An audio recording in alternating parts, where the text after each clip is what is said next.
ಮಂಗಳಾಚರಣೆ. ನಮೋ ಅರಿಹಂತ, ನಮೋ ಸಿದ್ಧಾಣಂ, ನಮೋ ಆಯುರ್ಯಾಣಂ, ನಮೋ ವಜ್ರಾಯಣಂ, ನಮೋ ಭೋವೆ ಸೋಮಸಾಹುಣಂ. ಓಂಕಾರಂ ಬಿಂದು ಸಂಯುಕ್ತಂ ನಿತ್ಯಂ ಧ್ಯಾಯಂತಿ ಯೋಗಿನಃ. ಕಾಮದಂ ಮೋಕ್ಷದಂ ಚೈವ ಓಂಕಾರಾಯ ನಮೋ ನಮಃ. ಅವಿರಲ ಶಬ್ದಘನೌಘಲ ಪ್ರಕ್ಷಾಳಿತ ಸಕಲಭೂತಲಮಲಕಲಂಕ. ಮುನಿಭಿರುಪಾಸಿತ ತೀರ್ಥ ಸರಸ್ವತೀ ಹರಿತು ನೋ ದುರಿತಾನ್. ಅಜ್ಞಾನತಿಮಿರಾಂಧಾನಾಂ ಜ್ಞಾನಾಂಜನಶಲಾಕಯಾ ಚಕ್ಷುರುನ್ಮೀಲಿತಂ ಯೇನ ತಸ್ಮೈ ಶ್ರೀಗುರವೇ ನಮಃ. ಮಂಗಲಂ ಭಗವಾನ್ ವೀರೋ ಮಂಗಲಂ ಗೌತಮೋ ಗಣಿ. ಮಂಗಲಂ ಕುಂದಕುಂದಾರ್ಯೋ ಜೈನಧರ್ಮೋऽस्तु ಮಂಗಲಂ. ಸರ್ವಮಂಗಲಮಾಂಗಲ್ಯಂ ಸರ್ವಕಲ್ಯಾಣಕಾರಕಂ. ಪ್ರಧಾನಂ ಸರ್ವಧರ್ಮಾಣಾಂ ಜೈನಂ ಜಯತು ಶಾಸನಂ. ಶ್ರೀಮತ್ಪರಮಗಂಭೀರಂ ಸಾದ್ವಾದಾಮೋಘಲಾಂಛನಂ. ಜಿಯಾತ್ರೈಲೋಕ್ಯನಾಥಸ್ಯ ಶಾಸನಂ ಜಿನಶಾಸನಂ.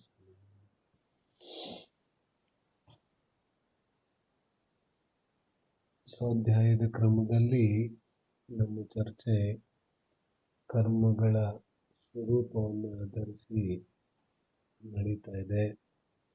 ನಿನ್ನೆಯವರೆಗೆ ಅತಿ ಸಂಕ್ಷೇಪವಾಗಿ ಅದರ ಮುಖ್ಯ ವಿಚಾರಗಳನ್ನು ಒಳಗೊಂಡಂತೆ 8 ಕರ್ಮಗಳ ಸ್ವರೂಪದ ಚರ್ಚೆಯನ್ನು ಕೂಡ ನಾವು ಮಾಡಿದ್ದೇವೆ.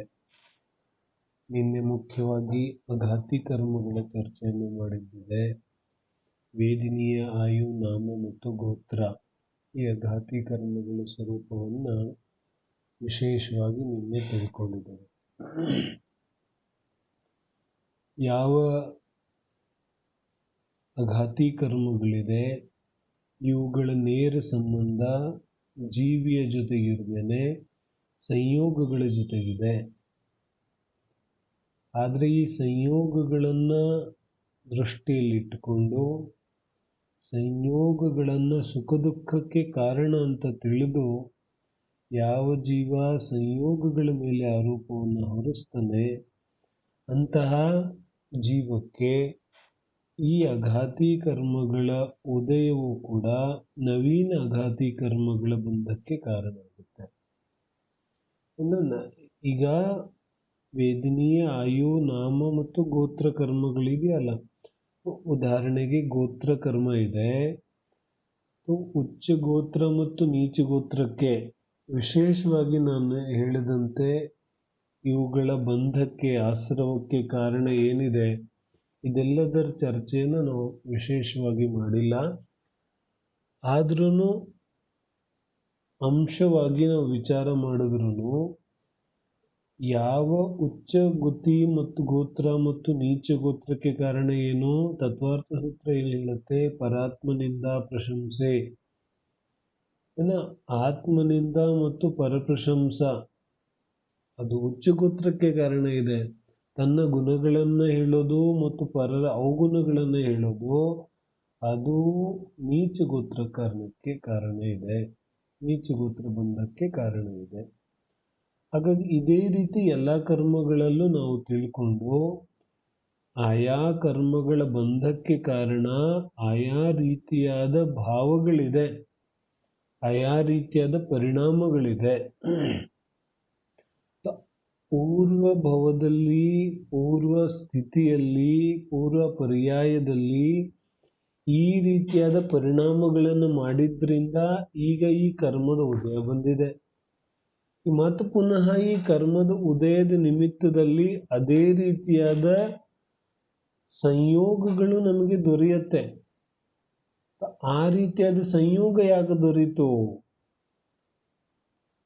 ಏನು ಹೇಳ್ತಾರೆ, ಯಾರೋ ಬಂದು ನನಗೆ ಏನೋ ಒಂದು ಅಪಶಬ್ದ ಅಂದ ಅಥವಾ ಹೊಡೆದ, ಇನ್ನೊಂದು ಆಯಿತು, ಆ ರೀತಿಯಾದ ಸಂಯೋಗ ಯಾಕಾಯಿತು? ಪೂರ್ವಜನ್ಮದಲ್ಲಿ ಆ ರೀತಿಯಾದ ಪರಿಣಾಮ ಮಾಡಿದ್ದೆ. ಹಾಗಾದ್ರೆ ವರ್ತಮಾನದಲ್ಲಿ ಮತ್ತೆ ಪುನಃ ಅದೇ ಪರಿಣಾಮವನ್ನು ಮಾಡಿದ್ರೆ ಮತ್ತೆ ಪುನಃ ಅದೇ ರೀತಿಯಾದ ಕರ್ಮ ಬಂಧ ಆಗುತ್ತೆ.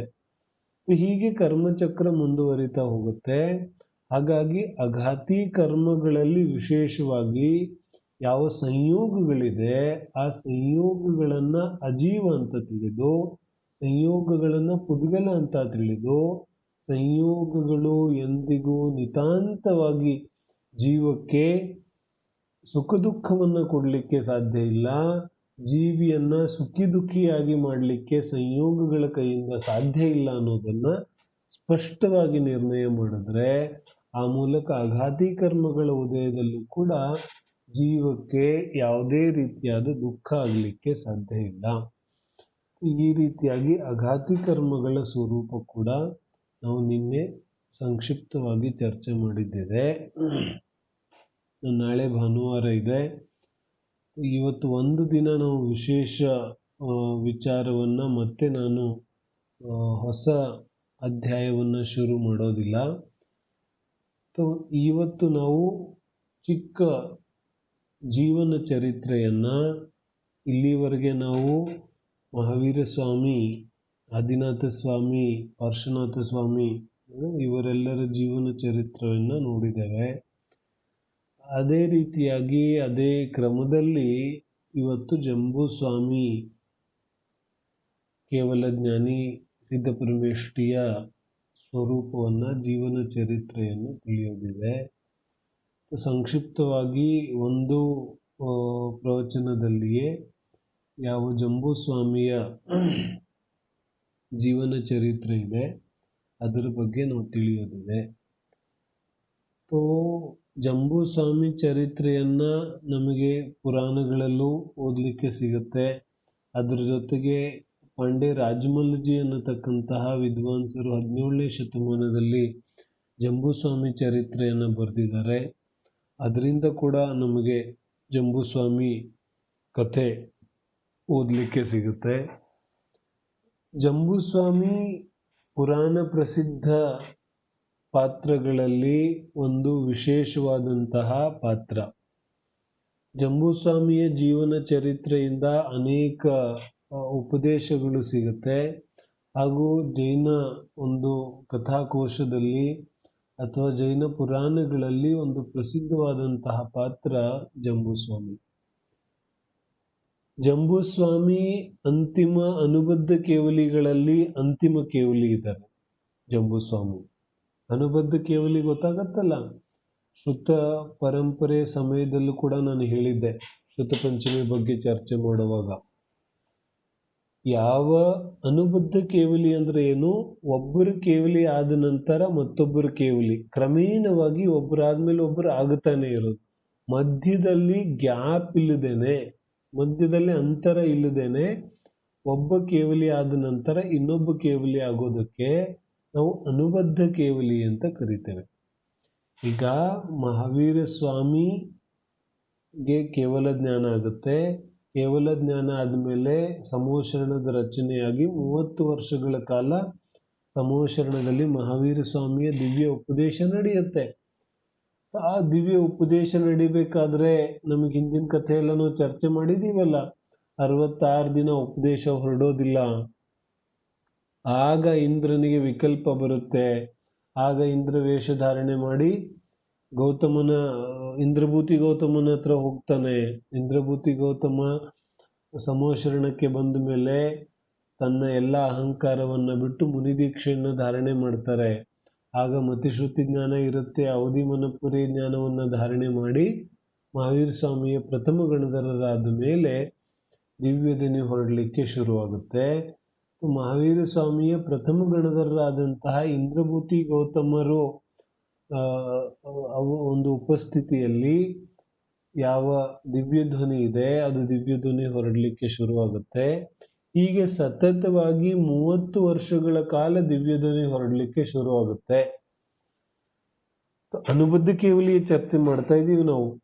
ಸತತ 30 ವರ್ಷ ದಿವ್ಯಧ್ವನಿ ಹೊರಡಿತು ಅಂದ್ರೆ ಈ 30 ವರ್ಷಗಳ ಕಾಲಾವಧಿಯಲ್ಲಿ ಅನೇಕ ಜನ ಸಮೋಶರಣದಲ್ಲಿ ಬಂದು ದೀಕ್ಷೆಯನ್ನು ಪಡಿತಾರೆ. ಅನೇಕ ಜನ ದೇಶವೃತ್ತಿ ಸಮ್ಯಕ್ತವನ್ನು ಪಡಿತಾರೆ, ಪಂಚಮೂಲ ಸ್ಥಾನವರ್ತಿ ಆಗ್ತಾರೆ.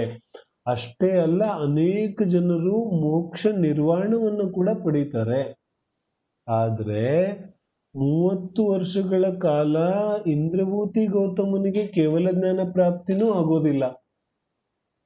ಆದ್ರೆ ಅದೇ ದಿನ,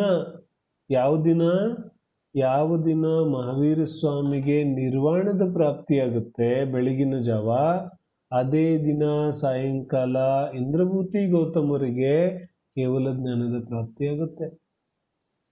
ಏನಿದು, ಒಂದು ಕಡೆಗೆ 30 ವರ್ಷಗಳ ಕಾಲ ಕೇವಲ ಜ್ಞಾನ ಆಗೋದಿಲ್ಲ, ಮತ್ತು ನಿರ್ವಾಣ ಆದ ತಕ್ಷಣ ಕೇವಲ ಜ್ಞಾನ ಪ್ರಾಪ್ತಿಯಾಗುತ್ತೆ.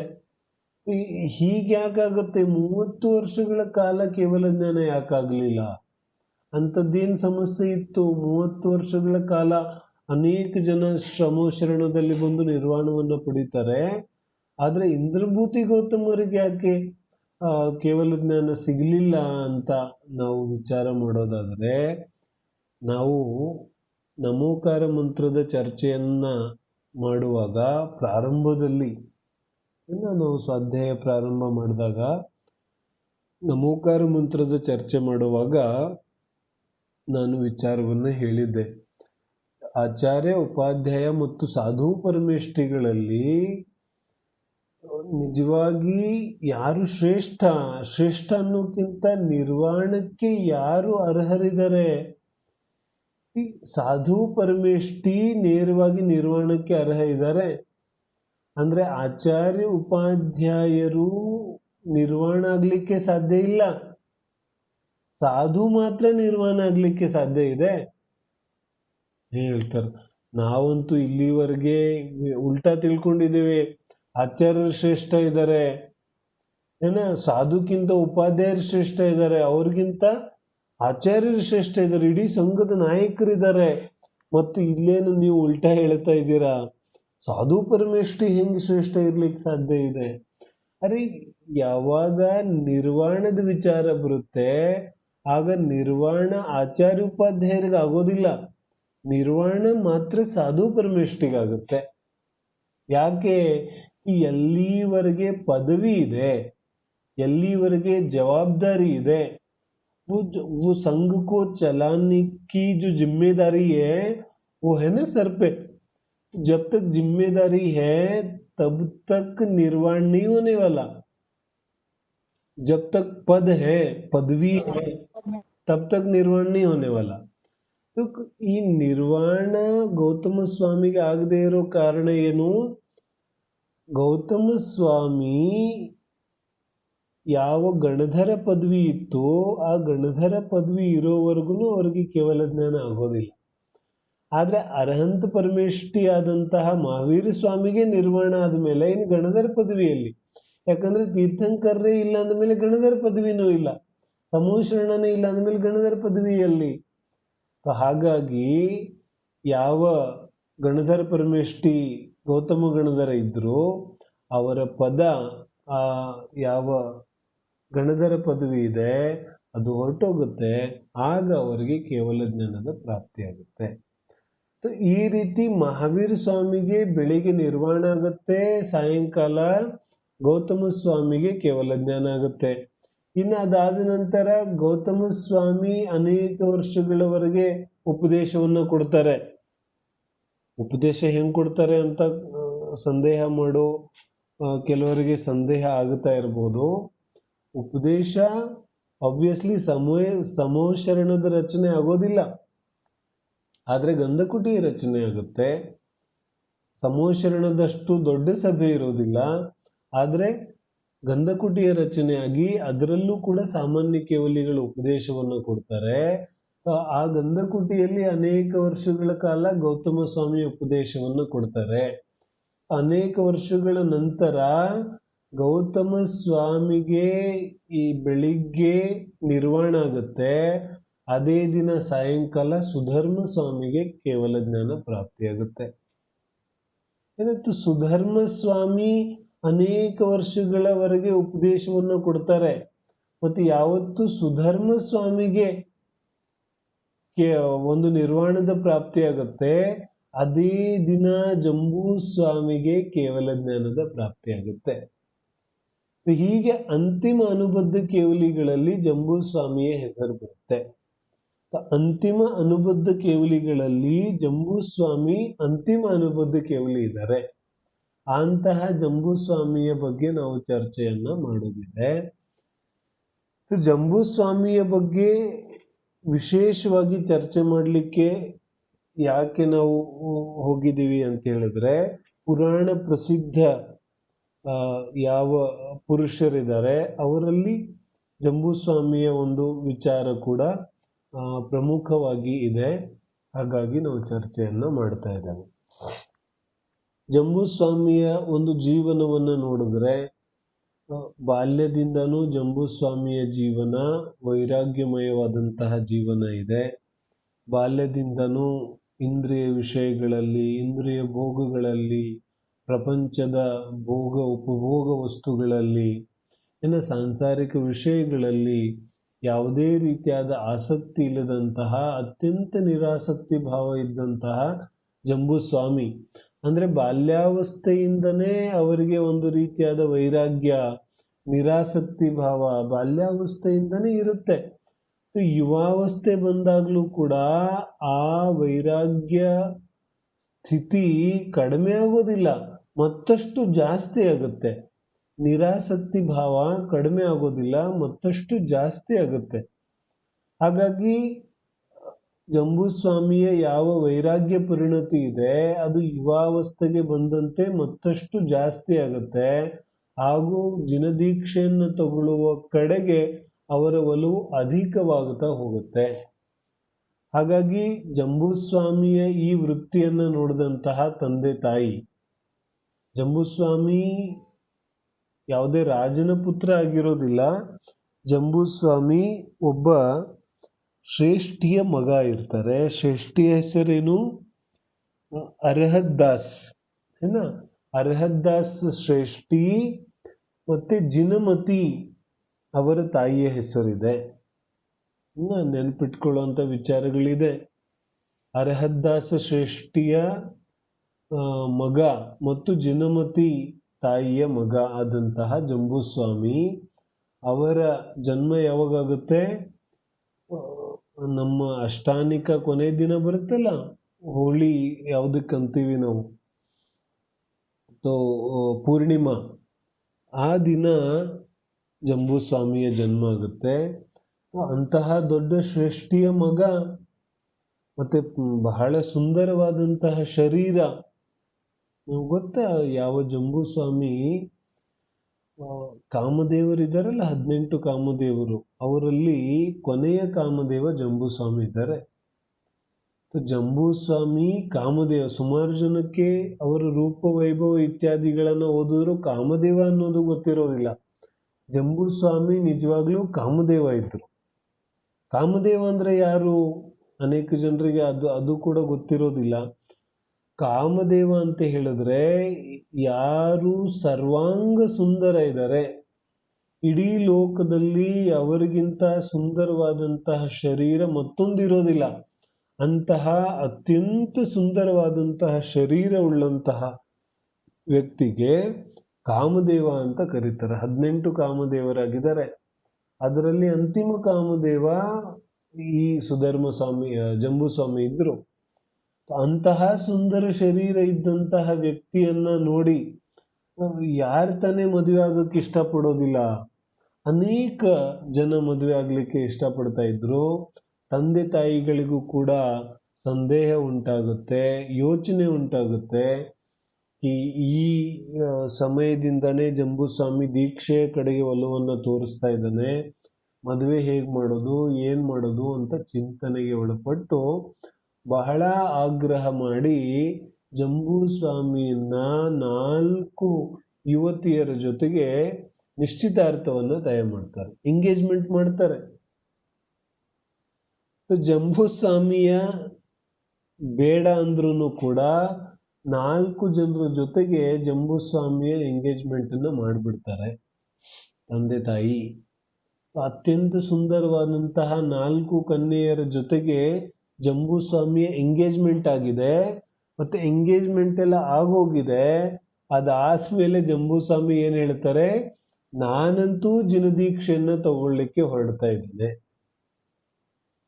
ನೋಡಿ, ಇಲ್ಲಿ ಎಂಗೇಜ್ಮೆಂಟ್ ಆಗಿದೆ, ಆ ಕಡೆ ಜಂಬೂಸ್ವಾಮಿ ಏನ್ ಹೇಳ್ತಿದ್ದಾರೆ, ಇದ್ಯಾವುದು ನನಗೆ ಲೆಕ್ಕಕ್ಕಿಲ್ಲ, ನನಗಂತೂ ಈ ಸಂಸಾರ ಭೋಗ ವೈಭವಗಳಲ್ಲಿ ಯಾವುದೇ ರೀತಿಯಾದಂತಹ ರುಚಿ ಇಲ್ಲ, ಯಾವುದೇ ರೀತಿಯಾದಂತಹ ಆಸಕ್ತಿ ಇಲ್ಲ.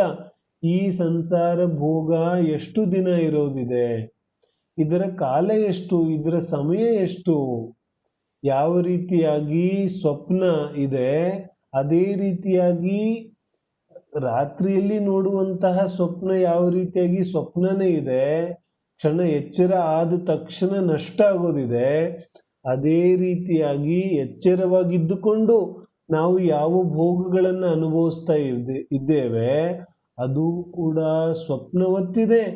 ಯಾಕಂದ್ರೆ ಭೋಗ ಮಾಡೋ ಅಷ್ಟರಲ್ಲಿಯೇ ನಷ್ಟವಾಗಿ ಹೋಗುತ್ತೆ.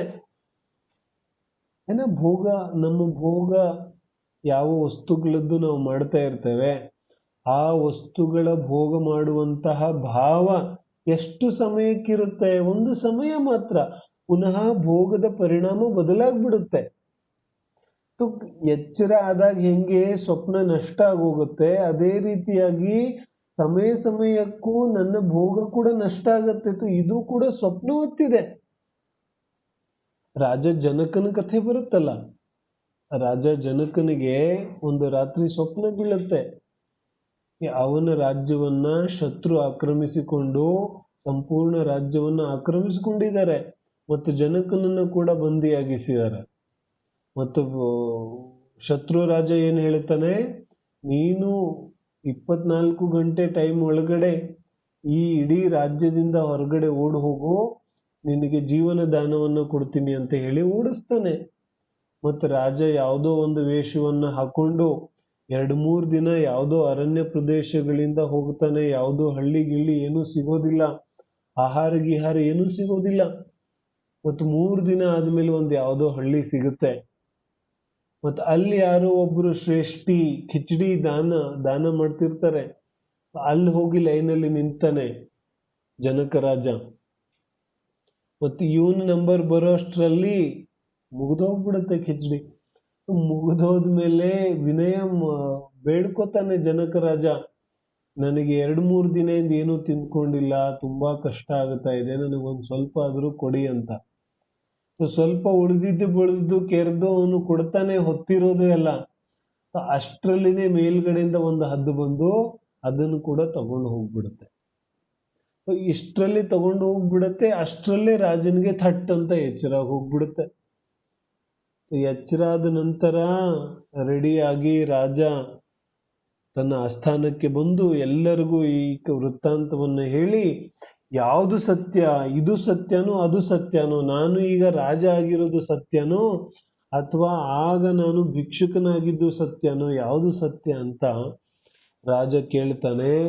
ಎಲ್ಲರಿಗೂ ಈ ಪ್ರಶ್ನೆ ಗೊಂದಲಕ್ಕೆ ಈಡು ಮಾಡುತ್ತೆ. ಆಗ ಒಬ್ಬ ಬುದ್ಧಿಮಾನ ಮಂತ್ರಿ ಹೇಳ್ತಾನೆ, ಅದು ಕೂಡ ಅಸತ್ಯ ಇದೆ, ಇದು ಕೂಡ ಅಸತ್ಯ ಇದೆ ಮಹಾರಾಜ್ ಅಂತ ಹೇಳ್ತಾನೆ. ಯಾಕಂದ್ರೆ ಅದು ಸ್ವಪ್ನ ಇದೆ, ಹಾಗಾಗಿ ಅದು ಅಸತ್ಯ ಇದೆ. ಮತ್ತು ಈಗ ಯಾವ ರಾಜ್ಯ ದರ್ಬಾರ ಇದೆ, ಈ ಯಾವ ಒಡೆತನ ಇತ್ಯಾದಿಗಳಿದೆ, ಇದೆಷ್ಟು ಕಾಲ ಇರೋದಿದೆ, ಕ್ಷಣ ಮಾತ್ರದಲ್ಲಿ ಇದು ಕೂಡ ನಾಶ ಆಗೋಗೋದಿದೆ. ಹಾಗಾಗಿ ಇದು ಕೂಡ ಸ್ವಪ್ನದ ರೀತಿನೇ ಇದೆ, ಇದೇನು ಭಾರಿ ತುಂಬಾ ಕಾಲ ಇರೋದಿಲ್ಲ. ಹಾಗೇನೆ ಜಂಬೂ ಕುಮಾರನಿಗೂ ಕೂಡ ಯಾವ ಸಂಸಾರದ ಭೋಗ ವೈಭವಗಳಿದೆ, ಸಂಸಾರದ ಈ ವೈಭವಗಳಿದೆ, ಇದಾವುದ್ರಲ್ಲೂ ಯಾವುದೇ ರೀತಿಯಾದ ಆಸಕ್ತಿ ಇಲ್ಲ, ಇದು ನಾಶ ಆಗೋದಿದೆ ಅಂತ ಗೊತ್ತಿದೆ. ಹಾಗಾಗಿ ನಿಶ್ಚಿತಾರ್ಥ ಆಗಿದ್ರೂ ಕೂಡ ಜಂಬೂಸ್ವಾಮಿ ದೀಕ್ಷೆ ತಗೊಳ್ಳಿಕ್ಕೆ ಸನ್ನದ್ಧರಾಗ್ತಾರೆ. ಇದನ್ನು ನೋಡಿದಂತಹ 4 ಕನ್ಯೆಯರ ತಂದೆ ತಾಯಿಗಳು ಮತ್ತು ಜಂಬೂಕುಮಾರನ ತಂದೆ ತಾಯಿಗಳೆಲ್ಲರಿಗೂ ಯೋಚನೆ ಬಂದು ಎಲ್ಲರೂ ಜಂಬೂಸ್ವಾಮಿಯನ್ನ ಆಗ್ರಹ ಮಾಡಲಿಕ್ಕೆ ಶುರು ಮಾಡ್ತಾರೆ.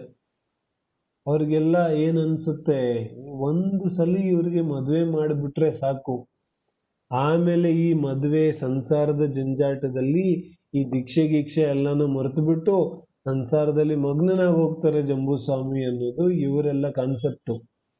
ಹಾಗಾಗಿ ಏನ್ ಮಾಡ್ತಾರೆ, ನೀ ದೀಕ್ಷೆ ತಗೋಬೇಕು ತಾನೆ, ದೀಕ್ಷೆ ತಗೋ, ಆದ್ರೆ ನಮ್ಮದೊಂದು ಮಾತು ಕೇಳು, ನೀನು ಮದುವೆ ಆದ್ಮೇಲೆ ದೀಕ್ಷೆ ತಗೋ. ನಿನಗೆ ದೀಕ್ಷೆ ತಗೊಳ್ಳಿಕ್ಕೆ ನಾವು ಬೇಡ ಅಂತ ಇಲ್ಲ, ಆದ್ರೆ ಮದುವೆ ಆದ್ಮೇಲೆ ನೀನು ದೀಕ್ಷೆ ತಗೋ ಅಂತ ಹೇಳ್ತಾರೆ ಎಲ್ಲರೂ. ಜಂಬೂಸ್ವಾಮಿ ಒಪ್ಪದೇ ಇದ್ರು ಎಲ್ಲರೂ ಬಹಳ ಆಗ್ರಹ, ಅನುನಯ, ವಿನಯ ಮಾಡ್ಲಿಕ್ಕೆ ಶುರು ಮಾಡ್ತಾರೆ. ಯಾಕಂದ್ರೆ ಯಾವಾಗ ಜಂಬೂಸ್ವಾಮಿ ಮದುವೆ ಆಗೋದಿಲ್ಲ ಅಂತ ಗೊತ್ತಾಗುತ್ತೆ, ಆಗ ಈ 4 ಕನ್ಯೆಯರ ಜೊತೆ ಎಂಗೇಜ್ಮೆಂಟ್ ಆಗಿರುತ್ತಲ್ಲ, ಇವ್ರೇನ್ ಹೇಳ್ತಾರೆ, ಈಗ ನಾನು ಮದುವೆ ಆಗೋದಾದ್ರೆ ಜಂಬೂಸ್ವಾಮಿ ಜೊತೆಗೆ ಮದುವೆ ಆಗುತ್ತೇವೆ, ಇಲ್ಲಾಂದ್ರೆ ಮದುವೆನೇ ಆಗೋದಿಲ್ಲ ಅಂತ ಅವ್ರು ಕೂತ್ಕೋತಾರೆ. ಕನ್ಯೆಯರ ತಂದೆ ತಾಯಿಗೂ ಯೋಚನೆ ಆಗ್ಬಿಡುತ್ತೆ. ಹಾಗಾಗಿ ಬಹಳ ಆಗ್ರಹ, ಅನುನಯ, ವಿನಯ ಮಾಡಿ ಕೊನೆಗೆ ಜಂಬೂಸ್ವಾಮಿಯನ್ನ ಮದುವೆ ಆಗ್ಲಿಕ್ಕೆ ಒಪ್ಪಿಸ್ತಾರೆ. ಜಂಬೂಸ್ವಾಮಿ ಮದುವೆ ಆಗ್ಲಿಕ್ಕೆ ಮಾತ್ರ ಒಪ್ಪುತ್ತಾರೆ, ಆದ್ರೆ ಅಂತರಂಗದಲ್ಲಿನ ವೈರಾಗ್ಯ ವೃತ್ತಿ ಸ್ವಲ್ಪವೂ ಕೂಡ ಕಡಿಮೆ ಆಗಿಲ್ಲ. ಸಂಸಾರದ ಬಗ್ಗೆ ಸ್ವಲ್ಪವೂ ಕೂಡ ಆಸಕ್ತಿ ಹುಟ್ಟಿಲ್ಲ. ಹಾಗಾಗಿ ಜಂಬೂಸ್ವಾಮಿ ಮದುವೆ ಆಗ್ಲಿಕ್ಕೆ ಒಪ್ಪುತ್ತಾರೆ. ಆ ಪ್ರಕಾರವಾಗಿ 4 ಕನ್ಯೆಯರ ಜೊತೆಗೆ ಕಾಮದೇವನಾದಂತಹ ಜಂಬೂಸ್ವಾಮಿಯ ಮದುವೆ ಆಗುತ್ತೆ. ವಿಧಿಪೂರ್ವಕವಾಗಿ ಮದುವೆಯಾಗಿ, ಮದುವೆಯಾದ ದಿನ ರಾತ್ರಿ 4 ಕನ್ಯೆಯರ ಜೊತೆಗೆ ಜಂಬೂಸ್ವಾಮಿಯ ಒಂದು ಸಂವಾದ ನಡೀಲಿಕ್ಕೆ ಶುರುವಾಗುತ್ತೆ. ನೋಡಿ, ಎಂತಹ ಅದ್ಭುತವಾದಂತಹ ಒಂದು ಪ್ರಸಂಗ ಜೀವನದಲ್ಲಿ ನಡೆದೋಗುತ್ತೆ. ಜೀವನ ಯಾವ್ಯಾವ ರೀತಿಯಾಗಿ ಬದಲಾಗುತ್ತೆ, ಮಹಾಪುರುಷರ ಜೀವನದಲ್ಲಿ ಕೂಡ ಯಾವ್ಯಾವ ರೀತಿಯಾದ ಘಟನೆಗಳು ನಡೆಯುತ್ತೆ, ಮತ್ತು ಯಾವಾಗ ಯಾವ ರೀತಿಯಾಗಿ ಜೀವನ ವೈರಾಗ್ಯ ಒಂದು ಟರ್ನನ್ನು ತಗೊಂಡು ಯಾವ ರೀತಿ ಬದಲಾಗತ್ತೆ ಅನ್ನೋದನ್ನ ನಾವು ಇಲ್ಲಿ ನೋಡ್ಬೋದು. ಒಂದು ಕಡೆಗೆ 4 ಕನ್ಯೆಯರು ಅತ್ಯಂತ ಕಾನ್ಫಿಡೆನ್ಸ್ ಇದ್ದ, ನಾವು ನಮ್ಮ ರಾಗವೃತ್ತಿಯಿಂದ ಜಂಬೂಕುಮಾರನಿಗೆ ಎಲ್ಲಾ ರೀತಿಯಾಗಿ ಸಮಜಾಯಿಸಿ ಹೇಳಿ ಅವನನ್ನು ನಮ್ಮ ಕಡೆಗೆ ಒಲಿಸ್ಕೊಳ್ಬೋದು ಅಂತ ಆತ್ಮವಿಶ್ವಾಸದಿಂದ ಚರ್ಚೆಗೆ ಇಳಿತಾರೆ. ಆ ಕಡೆಗೆ ಜಂಬೂಸ್ವಾಮಿ ಎಲ್ಲಾ ರೀತಿಯಿಂದ ವೈರಾಗ್ಯದಿಂದ ಓತಪ್ರೋತ್, वो काम आने वाले थे, वो तो परम वैरागी थे, है ना. ಚರ್ಚೆ ನಡೀಲಿಕ್ಕೆ ಶುರು ಆಗುತ್ತೆ. ಬೆಳಗಿನ ಜಾವದವರೆಗೂ ಚರ್ಚೆ ನಡೀತಾನೆ ಇರುತ್ತೆ. ಬೆಳಗಿನ ಜಾವದವರೆಗೂ ಚರ್ಚೆ ನಡೆದು ಜಂಬೂಸ್ವಾಮಿ ಕೊನೆಗೂ ಕೂಡ ದೀಕ್ಷೆಯನ್ನ ತಗೊಳ್ಳೋದು ನಿರ್ಣೀತವಾಗುತ್ತೆ. ಇದ್ರ ಮಧ್ಯದಲ್ಲಿ ಘಟನೆ ಏನ್ ನಡೆಯುತ್ತೆ, ಜಂಬೂಸ್ವಾಮಿ 4 ಪತ್ನಿಯರ ಜೊತೆಗೆ ಸಂವಾದ ಮಾಡ್ತಾ ಇದ್ದಾರೆ. ರಾತ್ರಿಯ ಸಮಯ ಇದೆ, ಮತ್ತು ರಾತ್ರಿ ಟೈಮಲ್ಲಿ ಅದೇ ಅವರ ಮನೆಗೆ ಕಳ್ಳತನ ಮಾಡಲಿಕ್ಕೆ ಒಬ್ಬ ಕಳ್ಳ ಬರ್ತಾನೆ. ಕಳ್ಳ ಏನು ಸಾಮಾನ್ಯ ಕಳ್ಳ ಅಲ್ಲ, ವಿದ್ಯುತ್ ಚೋರ ಅನ್ನತಕ್ಕಂತಹ ಕಳ್ಳ ಬರ್ತಾನೆ. ವಿದ್ಯುತ್ ಚೋರ ಕಳ್ಳ ಒಬ್ಬನೇ ಇರೋದಿಲ್ಲ, ಇವನ ಜೊತೆಗೆ ಸುಮಾರು 700 ಜನರ ಒಂದು ಕಳ್ಳತನ ಮಾಡೋ ಗುಂಪೇ ಇರುತ್ತೆ. ಬಹಳ ನಿಪುಣ ಚಾಣಾಕ್ಷನಾದಂತಹ ಕಳ್ಳ ಇರ್ತಾನೆ ವಿದ್ಯುತ್ ಚೋರ ಕಳ್ಳ. ಈ ವಿದ್ಯುತ್ ಚೋರ ಕಳ್ಳ ಮಾತಾಡ್ಲಿಕ್ಕೆ, ಕಳ್ಳತನ ಮಾಡ್ಲಿಕ್ಕೆ ಮನೆಗೆ ಬರ್ತಾನೆ, ಮತ್ತೆ ಕಿಟಕಿಯಿಂದ ಇಣುಕಿ ನೋಡ್ತಾನೆ. ಅಷ್ಟರಲ್ಲಿ ಅವನಿಗೆ ಮಾತಾಡೋ ಶಬ್ದ ಕೇಳುತ್ತೆ. ಅವನೇನು ಯೋಚನೆ ಮಾಡ್ತಾನೆ, ಯಾರೋ ಮಾತಾಡ್ತಾ ಇದ್ದಾರೆ, ಮಾತಾಡೋದು ನಿಲ್ಲಿಸಿ ಮಲ್ಕೊಂಡ ಮೇಲೆ ನಾನು ಕಳ್ಳತನ ಮಾಡ್ಲಿಕ್ಕೆ ಹೋಗುತ್ತೀನಿ ಅಂತ. ಆದ್ರೆ 10 ನಿಮಿಷ ನೋಡ್ತಾನೆ, 15 ನಿಮಿಷ ನೋಡ್ತಾನೆ, ಮಾತಾಡೋದು ನಿಲ್ಲೋದೇ ಇಲ್ಲ. ಅರ್ಧ ಗಂಟೆ ಆದ್ರೂ ಮಾತು ನಿಲ್ಲೋದಿಲ್ಲ. ಆಗ ಇವನಿಗೆ ಕುತೂಹಲ ಶುರು ಆಗುತ್ತೆ, ಅಂಥದ್ದು ಏನ್ ಮಾತಾಡ್ತಾ ಇದ್ದಾರೆ ಇವರು ಅಂತ ಇವನು ಕಿವಿ ಹೆಚ್ಚಿ ಕೇಳಲಿಕ್ಕೆ ಶುರು ಮಾಡ್ತಾನೆ. ಯಾವಾಗ ಕೇಳಲಿಕ್ಕೆ ಶುರು ಮಾಡ್ತಾನೆ, ಆಗ ಇವರ ಚರ್ಚೆ ನಡೆದಿರುತ್ತಲ್ಲ, ಆ ಕಡೆಗೆ ರಾಣಿಯರೆಲ್ಲ ರಾಗದ ವಿಚಾರಗಳನ್ನ ಮಾತಾಡ್ತಾ ಇದ್ದಾರೆ. ಈ ಕಡೆಗೆ ಅದರ ವಿರುದ್ಧವಾಗಿ ಜಂಬೂಸ್ವಾಮಿ ವೈರಾಗ್ಯದ ವಿಚಾರಗಳನ್ನ ಹೇಳ್ತಾ ಇದ್ದಾರೆ. ಅವರು ರಾಗ ಹೇಳ್ತಾರೆ, ಇವರು ವೈರಾಗ್ಯವನ್ನ ಹೇಳ್ತಾರೆ. ಏನಕ್ಕೆ, ಯಾವ ಇಂದ್ರಿಯ ಭೋಗಗಳಿದೆ, ಯಾವ ಇಂದ್ರಿಯ ಆಸೆಗಳಿದೆ ಇವುಗಳನ್ನ ಪೂರೈಸ್ಲಿಕ್ಕೆ ಸಾಧ್ಯ ಇದೆಯೇನೋ? ಮಾನೋ ಪಾವಕ್ ಮೇ ಘೀ ಡಾಲ. ಇದ್ಯಾವ ಇಂದ್ರಿಯ ಭೋಗಗಳಿದೆ ಅಥವಾ ಇಂದ್ರಿಯ ಅಭಿಲಾಷೆಗಳಿದೆ, ಈ ಅಭಿಲಾಷೆಗಳನ್ನ ಪೂರ್ತಿ ಮಾಡೋದು ಸಾಧ್ಯ ಇದೆಯೇನೋ? ಈ ಅಭಿಲಾಷೆಗಳು ಆಸೆಗಳು ಹುಟ್ಟಬಾರ್ದಂದ್ರೆ ಅದಕ್ಕೆ ಉಪಾಯ ಏನಿದೆ? ಪ್ರಪಂಚದ ಪ್ರಕಾರ ಏನಿದೆ, ಯಾವ್ಯಾವ ಆಸೆಗಳು ಹುಟ್ಟುತ್ತೆ ಅದನ್ನೆಲ್ಲ ಪೂರೈಸೋದು. ಆದ್ರೆ ಇದು ನಿಜವಾದ ಉಪಾಯ ಇಲ್ಲ. ಎಷ್ಟೆಷ್ಟು ಆಸೆ ಅಭಿಲಾಷೆಗಳನ್ನ ಪೂರ್ತಿ ಮಾಡ್ತೇವೆ ಅಷ್ಟಷ್ಟು ಅಧಿಕ ಅಭಿಲಾಷೆಗಳ ಉತ್ಪನ್ನ ಆಗುತ್ತೆ. ನಾವು ನೋಡ್ತೇವೆ, ಬಡವ ಅವನಿಗೆ ಆಸೆಗಳು ಕಡಿಮೆ, ಶ್ರೀಮಂತನಿಗೆ ಮತ್ತಷ್ಟು ಆಸೆಗಳು ಜಾಸ್ತಿ ಆಗುತ್ತೆ. ಅಂದ್ರೆ ಯಾವ ಆಸೆಗಳ ಪೂರೈಕೆ ಇದೆ ಅದರಿಂದ ಆಸೆಗಳ ವೃದ್ಧಿ ಆಗತ್ತೆ ಹೊರತು ಅದರಿಂದ ಯಾವುದೇ ರೀತಿಯಾಗಿ ಆಸೆಗಳು ಕಡಿಮೆ ಆಗೋದಿಲ್ಲ. ಆದ್ರೆ ನಾವು ನೋಡ್ತೇವೆ ಇತ್ತೀಚಿನ ದಿನಗಳಲ್ಲಿ ಅಥವಾ ಹಿಂದೆಯೂ ಕೂಡ ಅನೇಕ ಧರ್ಮ ಸಂಪ್ರದಾಯಗಳಲ್ಲಿ ಈ ರೀತಿಯಾದಂತಹ ಒಂದು ವಿಚಾರ ಸರಣಿ ಬರಲಿಕ್ಕೆ ಶುರು ಆಯಿತು. ಏನೋ आप अपनी इच्छाओं को पूरा करो और इतना पूरा करो कि अब दोबारा इच्छा उत्पन्न हो ही नहीं. लेकिन ऐसा कभी होता नहीं ना. ಏನ್ ಹೇಳ್ತಾರೆ, ನಮಗೆ ಹುಟ್ಟಿರೋ ಆಸೆಗಳನ್ನೆಲ್ಲ ಪೂರ್ತಿ ಮಾಡಿ ಮಾಡಿ ಎಷ್ಟು ಪೂರ್ತಿ ಮಾಡಬೇಕು ಅಂತ ಹೇಳಿದ್ರೆ ಇನ್ಯಾವತ್ತೂ ಆಸೆಗಳೇ ಉತ್ಪನ್ನ ಆಗಬಾರ್ದು. ಬಟ್ ಈ ರೀತಿ ಯಾವತ್ತೂ ಆಗೋದೇ ಇಲ್ಲ. ಯಾವತ್ತಾಗುತ್ತೆ? ನಾವು ವಿಚಾರ ಮಾಡಿದೀವೇನು? ನನಗೊಂದು ಸಿಹಿ ಪದಾರ್ಥ ತುಂಬಾ ಇಷ್ಟ ಇದೆ, ಅದನ್ನ ಎಷ್ಟು ತಿಂದ್ರೆ ಇನ್ನು ಪುನಃ ಆ ಸಿಹಿ ಪದಾರ್ಥ ತಿನ್ನದೇ ಇರೋ ಭಾವ ನನಗಾಗುತ್ತೆ. ವಿಚಾರ ಮಾಡಿ. ನನಗೆ ಸಾಕಾಗಿ ವಾಕರ್ಕೆ ಬರುವಷ್ಟು ತಿಂಗಳು ಕೂಡ ಪುನಃ ಒಂದು 15 ದಿನ ಒಂದು ತಿಂಗಳಾದ್ಮೇಲೆ ಪುನಃ ಆಸೆ ಜಾಗೃತವಾಗುತ್ತೆ. ನಾನು ಎಷ್ಟೇ ಆಸೆಗಳ ಪೂರ್ತಿ ಮಾಡಿದ್ರು ಆ ಆಸೆ ಮತ್ತೆ ಉತ್ಪನ್ನ ಆಗದೆ ಇರೋದಕ್ಕೆ ಸಾಧ್ಯ ಇಲ್ಲ. ಆಸೆ ಉತ್ಪನ್ನ ಆಗದೆ ಇರೋದಕ್ಕೆ ಉಪಾಯ ಏನು? ಇಚ್ಛಾ ನಿರೋಧ, ಆಸೆಗಳ ಅವರೋಧ. ತತ್ವಜ್ಞಾನದಿಂದ ಯಾವಾಗ ಆಸೆಗಳು ಅಭಿಲಾಷೆಗಳು ಪಂಚೇಂದ್ರಿಯ ಭೋಗಗಳು ಸುಖ ದುಃಖಕ್ಕೆ ಕಾರಣ ಇಲ್ಲ ಅಂತ ನಿಶ್ಚಯವಾಗುತ್ತೆ, ನಿರ್ಣಯವಾಗುತ್ತೆ, ಆ ನಿರ್ಣಯದ ಮೂಲಕ ಸಹಜವಾಗಿಯೇ ಆಸೆಗಳ ಉತ್ಪನ್ನ ಆಗೋದಿಲ್ಲ. ಆಗ ನಿಜವಾಗಿ ಆಸೆಗಳ ಅವರೋಧ ಆಗುತ್ತೆ, ತನ್ಮೂಲಕ ಮತ್ ಪುನಃ ಆಸೆಗಳ ಉತ್ಪನ್ನ ಆಗೋದಿಲ್ಲ. ಇದು ವಾಸ್ತವಿಕವಾದ ಉಪಾಯ ಇದೆ. ಆದ್ರೆ ಇಡೀ ಪ್ರಪಂಚ ಏನ್ ಮಾಡ್ತಾ ಇದೆ? ಇಡೀ ಪ್ರಪಂಚ ಆಸೆಗಳನ್ನ ಪೂರೈಸುವಂತಹ ಜಂಜಾಟದಲ್ಲಿ ಸಿಲುಕಿಕೊಂಡಿದೆ. ನಾವೆಲ್ಲ ಏನ್ ಮಾಡ್ತಿದೀವಿ? ಆಸೆಗಳ ಪೂರೈಕೆ ಮಾಡ್ತಾ ಇದ್ದೇವೆ. ಮತ್ತು ಪೂರೈಕೆಯಿಂದ ನಮಗೇನ್ ಅನ್ಸುತ್ತೆ? ನಾವು ಸುಖಿ ಆಗುತ್ತೇವೆ, ಮತ್ತು ಪುನಃ ಅದು ಆಸೆ ಉತ್ಪನ್ನ ಆಗೋದಿಲ್ಲ. ಆದ್ರೆ ಹೀಗೆ ಯಾವತ್ತೂ ಆಗೋದಿಲ್ಲ. ಇದು ನಿತಾಂತ ಅಸತ್ಯ ಇದೆ, ತ್ರೈಕಾಲಿಕ ಅಸತ್ಯ ವಿಚಾರ ಇದೆ. ಆಸೆಗಳ ಪೂರೈಕೆಯಿಂದ ಯಾವತ್ತೂ ಕೂಡ ಆಸೆಗಳು ಶಮನ ಆಗಲಿಕ್ಕೆ ಸಾಧ್ಯ ಇಲ್ಲ, ಆಸೆಗಳು ನಿಂತು ಹೋಗ್ಲಿಕ್ಕೆ ಸಾಧ್ಯ ಇಲ್ಲ. ಅದಕ್ಕೆ ಮೂಲ ಉಪಾಯ ತತ್ವಜ್ಞಾನದ ಮೂಲಕ ಇಂದ್ರಿಯ ವಿಷಯಗಳು ಇಂದ್ರಿಯ ಭೋಗಗಳು ಸುಖ ದುಃಖಕ್ಕೆ ಕಾರಣ ಇಲ್ಲ, ನನ್ನ ಆನಂದಕ್ಕೆ ದುಃಖಕ್ಕೆ ಅವುಗಳು ಕಾರಣ ಇಲ್ಲ ಅನ್ನೋದು ನಿರ್ಣಯ ಆಗಬೇಕು. ತನ್ಮೂಲಕ ಆಸೆಗಳ ಉತ್ಪನ್ನ ಆಗೋದಿಲ್ಲ, ಆ ಮೂಲಕ ಆಸೆಗಳ ಅವರೋಧ ಆಗುತ್ತೆ. ಇದು ವಾಸ್ತವಿಕವಾದ ಉಪಾಯ ಇದೆ. ಈ ರೀತಿಯಾದ ಉಪಾಯವನ್ನ ಜಂಬೂಸ್ವಾಮಿ ತನ್ನ ರಾಣಿಯರಿಗೆ ಪದೇ ಪದೇ ಹೇಳ್ತಾ ಇದ್ದಾನೆ. ಮತ್ತು ಈ ರೀತಿಯಾಗಿ ಉಪಾಯ ಹೇಳ್ತಾ ಇರತಕ್ಕಂತಹ ಸಂದರ್ಭದಲ್ಲಿ ವಿದ್ಯುತ್ ಚೋರನಿಗೂ ಆಸಕ್ತಿ ಆಗುತ್ತೆ. ಅಲ್ಲೇ ಕಿಟಕಿಯಲ್ಲೇ ಕಿವಿ ಹಾಕೊಂಡು ವಿದ್ಯುತ್ ಚೋರ ಕೂಡ ಅವರ ಸಂವಾದವನ್ನ ತುಂಬಾ ಆಸಕ್ತಿಯಿಂದ ಕೇಳ್ತಾನೆ ಇದ್ದಾನೆ. ಹೀಗೆ ಪರಸ್ಪರ ಸಂವಾದಗಳು ನಡೀತಾ ನಡೀತಾ ನಡೀತಾ ನಡೀತಾ ಅವರಿಗೆ ಗೊತ್ತಿಲ್ಲದಂತೆ ಬೆಳಗಿನ ಜಾವ ಆಗೋಗುತ್ತೆ. ರಾತ್ರಿ ಸಂವಾದ ಶುರು ಮಾಡಿರ್ತಾರೆ ಮತ್ತು ಬೆಳಕಾಗೋಗುತ್ತೆ. ಬೆಳಕಾದ ತಕ್ಷಣ ಜಂಬೂಸ್ವಾಮಿ ಅಂತೂ ದೀಕ್ಷೆ ತಗೊಳ್ಳಿಕ್ಕೆ ಹೊರಡ್ತಾರೆ. ಆದ್ರೆ ಜಂಬೂಸ್ವಾಮಿ ಮಾತ್ರ ದೀಕ್ಷೆ ತಗೊಳ್ಳೋದಿಲ್ಲ.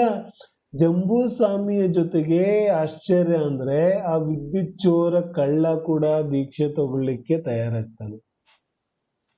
ನೋಡಿ, ಎಲ್ಲಿ ಕಳ್ಳತನದ ಪರ್ಯಾಯ, ಚಿಕ್ಕ ಪುಟ್ಟ ಕಳ್ಳ ಕೂಡ ಅಲ್ಲ, ಬಹಳ ದೊಡ್ಡ ಕಳ್ಳ. ಅಂತಹ ಕಳ್ಳತನದ ಪರ್ಯಾಯದಲ್ಲಿದ್ದಂತಹ ಜೀವ ರಾತ್ರೋರಾತ್ರಿ ಕ್ಷಣ ಮಾತ್ರದಲ್ಲಿ ಜಿನದೀಕ್ಷೆಯನ್ನ ಪಡೆಯುತ್ತೆ. ಎಂತಹ ವಿಚಿತ್ರ ಅವಸ್ಥೆ ಇದೆ. ನಾವು ಯಾವ್ದ್ಯಾವ್ದೋ ಜೀವಕ್ಕೆ ಏನೇನೋ ಹೇಳ್ತಾ ಇರ್ತೇವೆ.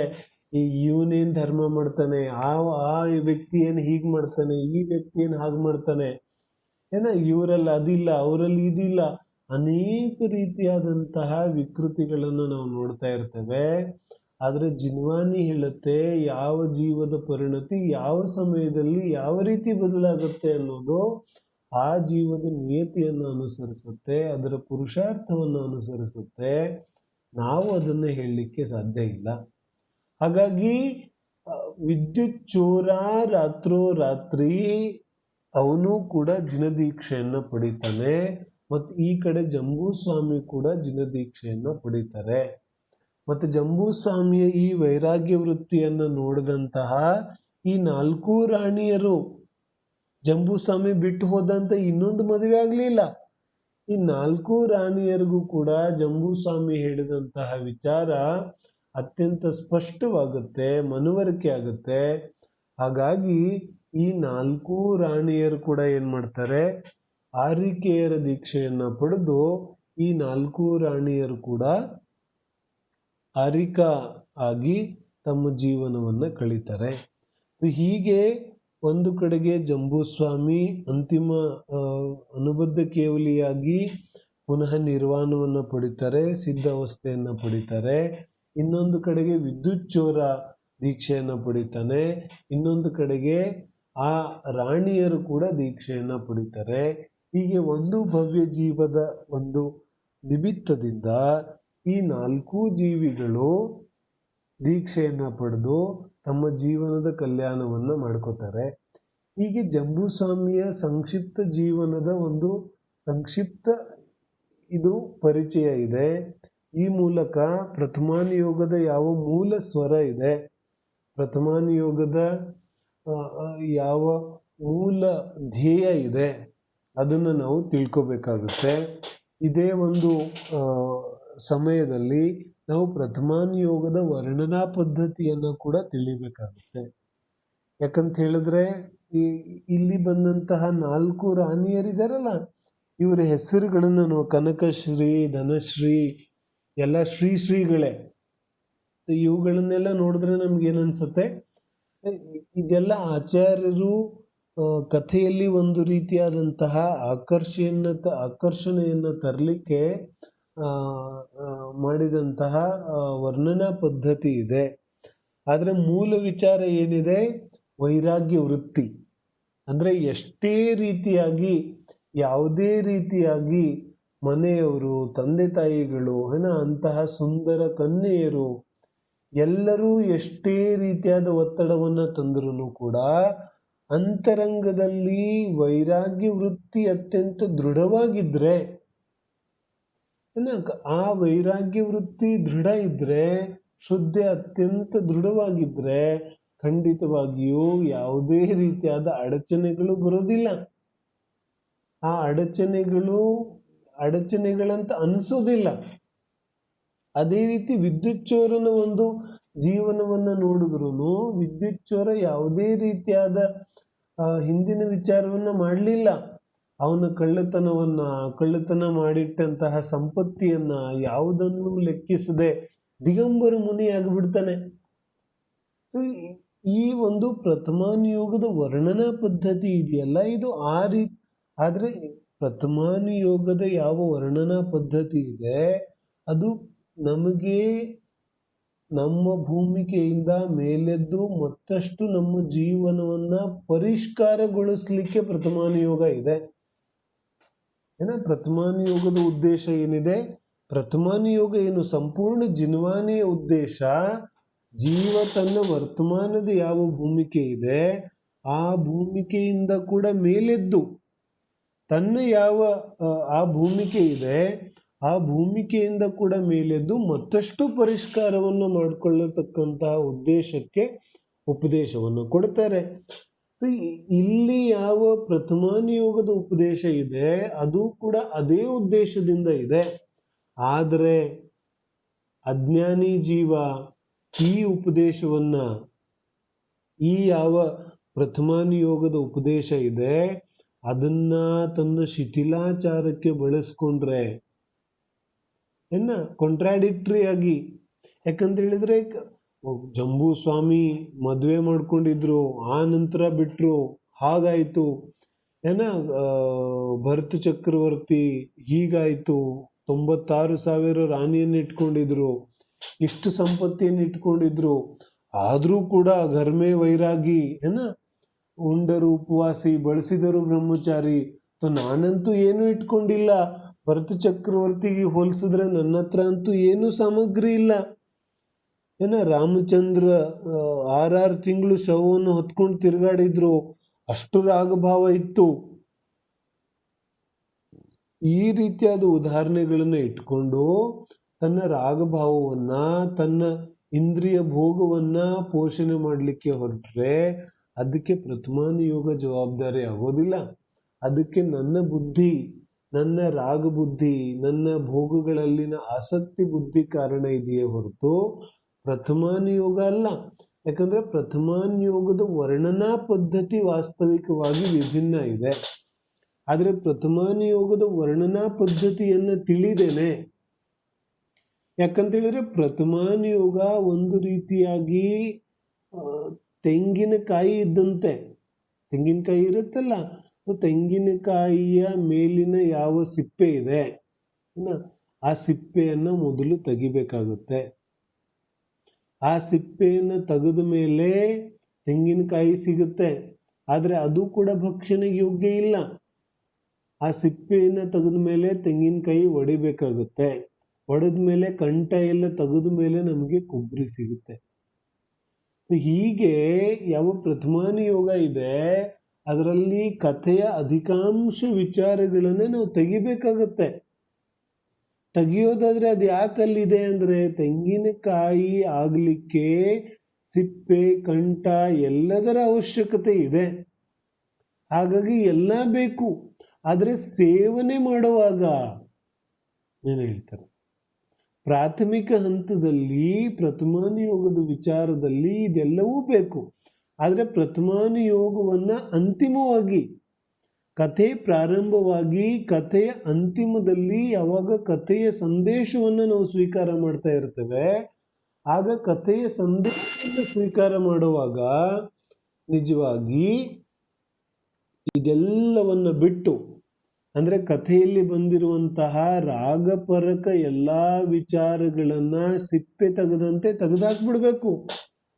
ಏನ್ ಹೇಳ್ತಾರೆ, ಕಥೆಯಲ್ಲಿ ಯಾವ ರಾಗಾತ್ಮಕ ವಿಚಾರಗಳು ಬರುತ್ತೆ, ಕಥೆಯಲ್ಲಿ ಯಾವ ರಾಗ ಸಂಬಂಧಿತ ವಿಚಾರಗಳು ಬರುತ್ತೆ, ಅದನ್ನ ಕಥೆಯ ಕೊನೆಯಲ್ಲಿ ಬಂದು ಸಾರಾಂಶವನ್ನ ಸ್ವೀಕಾರ ಮಾಡುವಾಗ, ಮೂಲ ಉಪದೇಶವನ್ನ ಸ್ವೀಕಾರ ಮಾಡುವಾಗ ಅನ್ಯ ರಾಗಪರಕ ಎಲ್ಲಾ ವಿಚಾರಗಳನ್ನ, ತೆಂಗಿನಕಾಯಿಯ ಮೇಲಿನ ಸಿಪ್ಪೆ ಇತ್ಯಾದಿಗಳನ್ನ ತೆಗೆದೆಸಿದಂತೆ ಅದೆಲ್ಲವನ್ನ ತೆಗೆದೆಸೆದು ಕೇವಲ ಯಾವ ಮೂಲ ಸಿದ್ಧಾಂತಗೋಸ್ಕರ, ಯಾವ ಉಪದೇಶಗೋಸ್ಕರ ಆ ಕಥೆಯನ್ನ ಆಚಾರ್ಯರು ಹೆಣೆದಿದ್ರು, ಆ ಮೂಲ ಉಪದೇಶವನ್ನು ಹಿಡ್ಕೊಂಡು ಕಥೆಯ ರಾಗ ವಿಚಾರಗಳನ್ನ ಬಿಟ್ಟು ಬಿಡಬೇಕಾಗುತ್ತೆ. ಅದು ಪ್ರಥಮಾನಿಯೋಗವನ್ನ ಓದುವಂತಹ ಪದ್ಧತಿ ಇದೆ. ಈ ಪದ್ಧತಿಯಿಂದ ನಾವು ಪ್ರಥಮಾನಿಯೋಗವನ್ನು ಓದಿದ್ರೆ ಪ್ರಥಮಾನಿಯೋಗದಿಂದ ನಾವು ನಿಜವಾಗಿ ಸಿದ್ಧಾಂತವನ್ನು, ಉಪದೇಶವನ್ನು ಗ್ರಹಿಸಿ ಅದರಿಂದ ಪ್ರಯೋಜನವನ್ನು ಸಿದ್ಧಪಡಿಸ್ಕೊಳ್ಳೋದು ಸಾಧ್ಯ ಇದೆ. ಇಲ್ಲಾಂದ್ರೆ ಪ್ರಥಮಾನಿಯೋಗವನ್ನ ಇತ್ತೀಚಿನ ದಿನಗಳಲ್ಲಿ ನಾವು ನೋಡ್ತಾ ಇದ್ದೇವೆ. ಪ್ರಥಮಾನಿಯೋಗದ ಕಥೆಗಳನ್ನ ಎಲ್ಲೆಲ್ಲೋ ಜೋಡಿಸಿ ಯಾವುದ್ಯಾವುದಕ್ಕೂ ಉದಾಹರಣೆಯನ್ನ ಕೊಟ್ಕೊಂಡು ಅದರಿಂದ ಇನ್ನೇನೋ ಸಿದ್ಧಪಡಿಸ್ಕೊಂಡು ಜಿನ್ವಾನಿಯಿಂದ ರಾಗದ್ವೇಷವನ್ನ ಪೋಷಣೆ ಮಾಡತಕ್ಕಂತಹ ವಿಚಾರಗಳನ್ನ ನಾವು ನೋಡ್ತಾನೆ ಇದ್ದೇವೆ. ಈ ರೀತಿಯಾಗಿ ಪ್ರಥಮಾನಿಯೋಗದ ಕಥೆಗಳನ್ನ ಬಳಸುವಂಥದ್ದು ಸ್ವಲ್ಪವೂ ಕೂಡ ಸೂಕ್ತ ಇಲ್ಲ. ಪ್ರಥಮಾನುಯೋಗದ ವರ್ಣನಾ ಪದ್ಧತಿನೇ ಬೇರೆ ಇದೆ. ಅದರಲ್ಲಿ ರಾಗಾತ್ಮಕ ವಿಚಾರಗಳು ಉಪದೇಶದ ಆಕರ್ಷಣೆಗೋಸ್ಕರ ಇದೆ, ಆದರೆ ರಾಗಾತ್ಮಕ ವಿಚಾರಗಳು ಉಪದೇಶ ಇಲ್ಲ. ಇದೆರಡು ಅರ್ಥ ಮಾಡ್ಕೊಳ್ಬೇಕಾಗುತ್ತೆ. ಕಥೆಯಲ್ಲಿ ರಾಗಾತ್ಮಕ ವಿಚಾರಗಳಿದೆ, ಆದರೆ ರಾಗಾತ್ಮಕ ಉಪದೇಶ ಇಲ್ಲ. ಉಪದೇಶ ಅಂತೂ ವೀತರಾಗತೆ ಇದ್ದೇ ಇದೆ. ಅದು ಪ್ರಥಮಾನುಯೋಗ ಇದ್ರೂ ಪ್ರಥಮಾನುಯೋಗದ ಕಥೆಯಲ್ಲಿ ರಾಗಾತ್ಮಕ ವಿಚಾರಗಳು ಬರ್ಬೋದು. ಜಂಬೂಸ್ವಾಮಿಯ ರೂಪದ ವಿಚಾರ ಏನ, ಅದೇ ರೀತಿಯಾಗಿ ಆ ಕನ್ಯೆಯರ ಸುಂದರತೆಯ ವಿಚಾರಗಳು, ಅವನ ವೈಭವದ ವಿಚಾರಗಳು, ಇದೆಲ್ಲ ಯಾವ ರಾಗ ವಿಚಾರಗಳಿದೆ, ಇದೆಲ್ಲ ವಿಚಾರಗಳ ಕಥೆಯಲ್ಲಿ ಬಂದ್ರೂ ಇದ್ಯಾವುದು ಉಪದೇಶ ಇಲ್ಲ.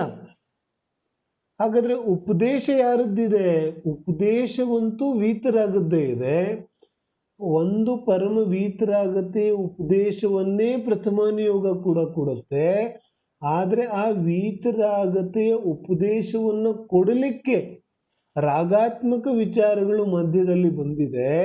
ಆದರೆ ರಾಗಿ ಜೀವ ಈ ಮೂಲ ಅಂತಿಮ ಯಾವ ವೀತರಾಗತೆಯ ಉಪದೇಶ ಇದೆ, ಈ ಮೂಲ ವೀತರಾಗತೆಯ ಉಪದೇಶವನ್ನು ಮರೆತು ಬಿಟ್ಟು ಅಥವಾ ಅದನ್ನು ಗೌಣ ಮಾಡಿ ರಾಗಾತ್ಮಕ ವಿಚಾರಗಳು ಯಾವುದು ಇವನಿಗೆ ಬೇಕು, ಯಾವುದು ಇವನ ರಾಗದ್ವೇಷವನ್ನು ಪೋಷಿಸುತ್ತೆ ಅಂತಹ ವಿಚಾರಗಳನ್ನು ಮಾತ್ರ ತಕ್ಕೊಂಡು ಹಿಂದೆ ಮುಂದಿನ ಎಲ್ಲ ಪ್ರಸಂಗಗಳನ್ನು ಮರೆತು ಮೂಲ ಉಪದೇಶವನ್ನು ಮರೆತು ಆ ವಿಚಾರವನ್ನು ಮಾತ್ರ ಗ್ರಹಿಸಿ ತನ್ನ ರಾಗದ್ವೇಷವನ್ನು ಪೋಷಣೆ ಮಾಡ್ತಾನೆ.